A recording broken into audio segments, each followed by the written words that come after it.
Hey guys, welcome back to the channel. We got an interesting one for you today. This one has to do with Richard Dolan. You guys all know Richard Dolan. And this one is actually on his YouTube channel. Richard Dolan posted this himself. His YouTube channel is called Richard Dolan Intelligent Disclosure. It's titled Impossible But True, Ordinary People and UAPs. Richard Dolan show. All right, you guys. So this one's kind of cool because Richard Dolan has a few stories here, right? And there's 4 stories in total. We're just going to show the last story because I found the last one the most interesting. They're all very interesting. You guys should go check out his channel. I'll have him linked down below. We'll show him some love. He's got a lot of interesting things to talk about and share with the people. He got a lot of this information. Apparently, he was granted some archives from MUFON.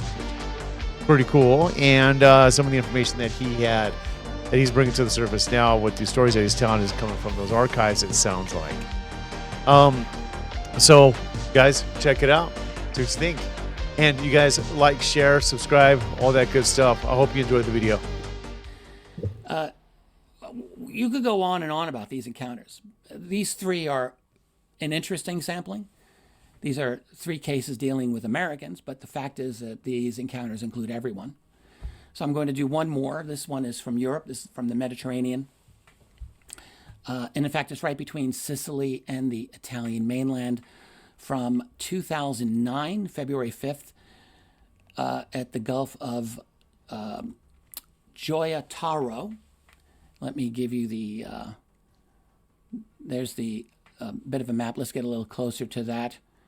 And you can see right between Italy and Sicily, and I've got one more.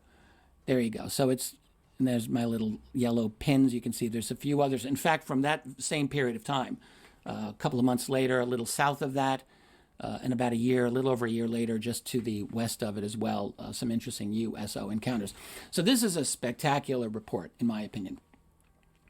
So you buy what's called the Faro Mortella area of Messina. It's at the northeastern tip of Sicily. I do have a really nice illustration of this. I'll show you in a second from Alan. So this is an area that is the whole body of water. It's less than 2 miles from the Italian mainland. There's a very narrow body of water there. And that is called the Strait of Messina. So, and you know, all of that. So it's February 5th, 2009. It's about 2:30 in the afternoon in this area. And you have 3 workers. They are renovating a house.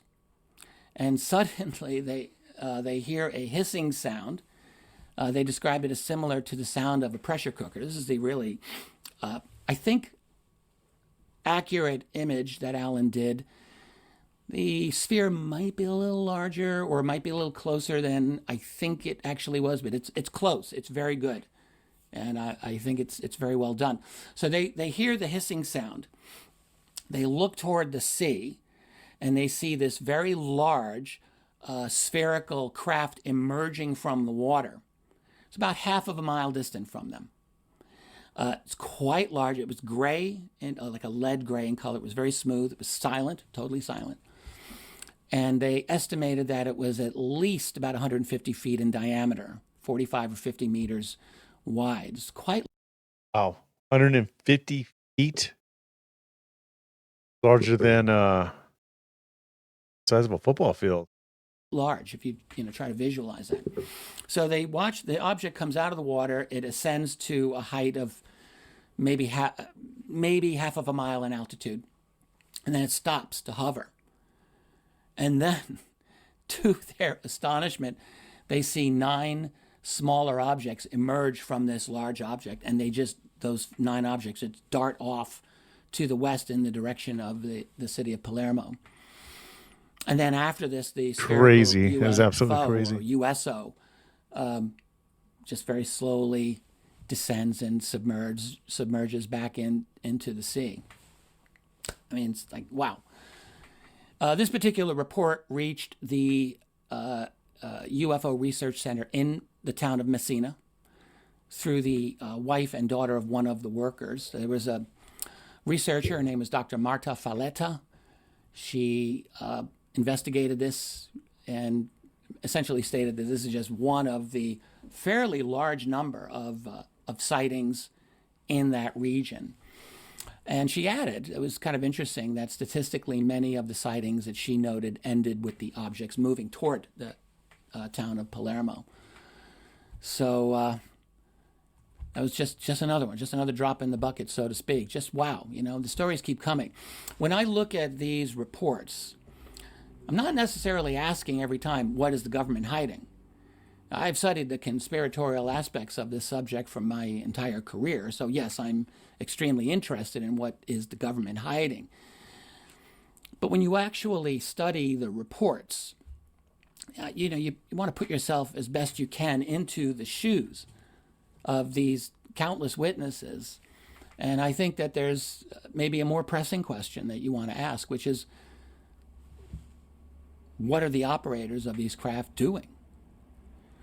And, you know, I suspect that there's a genuine fear among researchers to ask these types of questions, and it's partly understandable. We are comfortable in dealing with our own motivations, our own government. We feel that we have some kind of agency regarding that. You know, it's true. It kind of makes more sense to critique, you know, or to question the things that you have control over, or at least that you think you have more control over. Okay, that makes sense. We don't really like speculating about something like this. Like, you know, who are these guys? What are they doing? Because getting into their heads. All right, guys, that's all we got for you for right now. We have plenty more coming here in the near future. So like and subscribe. It's the best way to see these things right when they come out, okay? Anyways, let me know what you guys thought of Richard Dolan's stories. I thought they were quite fascinating. Go show him some love for sure. And you guys, I'll catch you in the next one. Peace out.